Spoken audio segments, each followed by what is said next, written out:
Ukraine is not a member of NATO. That is a uniquely demented way of looking at this war. Wow, what kind of support is that? They invade, they bomb, they kill, and it's our fault for helping the Ukrainians defend themselves. We spoke earlier about a foreign aid spending bill that Mike Johnson worked with Democrats on to ensure would be able to be brought to the floor for a vote, providing aid to Ukraine, Israel, and Taiwan. And if you're wanting to know more of a breakdown of the contents of the bill, the amounts, where it's being spent, go check out my 3 p.m. video. But it now has officially came up for vote and passed in the House, making its way to the Senate, leaving MAGA right-wingers even more furious now than then, providing for some more good moments, including Marjorie Greene being a good comrade and spreading some old-fashioned Russian propaganda. Quick break from the video. I am very excited to announce for anyone who enjoys the content and would love to help the channel, we have memberships available for as low as $3 a month. I mean, the only way we become a society is together, right? For just $3 a month, you can tremendously aid us in growing and putting out increasingly more engaging content. If you would like to find out more about that, including the exclusive perks that memberships get, including members only posts, getting videos early, I will leave a link to that in the description. Thank you very much for all the support, and back to the video. Ukraine is not a member of NATO, but the most important thing you hear in Washington, D.C. is, oh, we have to spend Americans' hard-earned tax dollars over to Ukraine and keep the money going to continue to murder Ukrainians, wipe out an entire generation of Ukrainian men so that there are widows, there are fatherless orphans, there are not enough men to work in their industries. Oh, but you really support Ukraine. Wow, what kind of support is that? Okay, real quick, before we get to a Democrat absolutely obliterating her framing right here, Ukraine would be in NATO by now if they weren't being directly invaded or attacked by Russia for the last decade, and they will be included more often, more likely than not, when peace is found, and Putin knows this is so. Another reason he's probably very hesitant to stop his attacks. But even so, we have a duty as the leader of global democracy, being on the forefront of the geopolitical scale, who the world looks to, most of the world looks to before they act. What message would it send to the autocrats and dictators around the world if we just let Putin have Ukraine because he invaded? We're just like, okay, we'll just give it to you then. That sounds like a lot of trouble. Not to mention the instant Article 5 threat that would cause if he were to keep going and invade into Poland. I want to focus on one argument of the sponsor of this amendment, who's basically saying that if we pass this bill, we are advocating the killing of Ukrainians. That is a uniquely demented way of looking at this war. Putin invades. Putin, as we speak, is bombing and killing Ukrainian civilians. And the only thing that is reducing the number that he can kill is the Ukrainians' ability to fight back.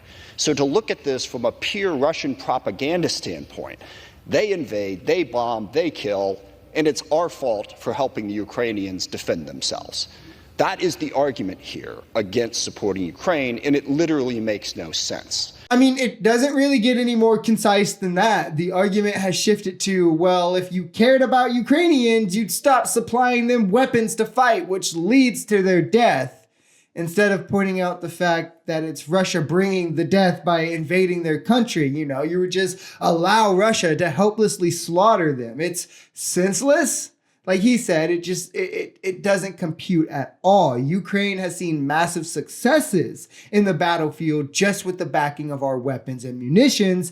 That not only sends a message that sovereignty is possible, but it shows that Russia truly isn't a match for us and that people aren't going to be rewarded for invading countries that are trying to be sovereign nations or have been sovereign nations for a long time. And that's just with us sending these kinds of old weapons and supplies. If you want to support someone from a bully, you enable them to protect themselves. You don't tell them to lay down and take it. If you want peace, give the Ukrainians the strength to stop Putin. He is the one that will not come to the bargaining table right now because he thinks he's winning. He thinks he can go all the way to Kyiv. He thinks he can take the whole country. If we give the Ukrainians the ability to stop him, that forces him to the table. It makes no sense to say that giving the Ukrainians the ability to defend themselves is what's killing them, when it is very clearly the Russians that are killing them. And I would also note that no president has added more to the deficit in one 4-year, or the debt, sorry, in one 4-year term than President Trump. And I didn't hear a single Republican complaining about the debt or the deficit during that period of time. The Ukrainians need our help to bring peace, to stop Putin, to stop what he is trying to do. Also, to Ms. McCollum's point, this also helps our industrial base.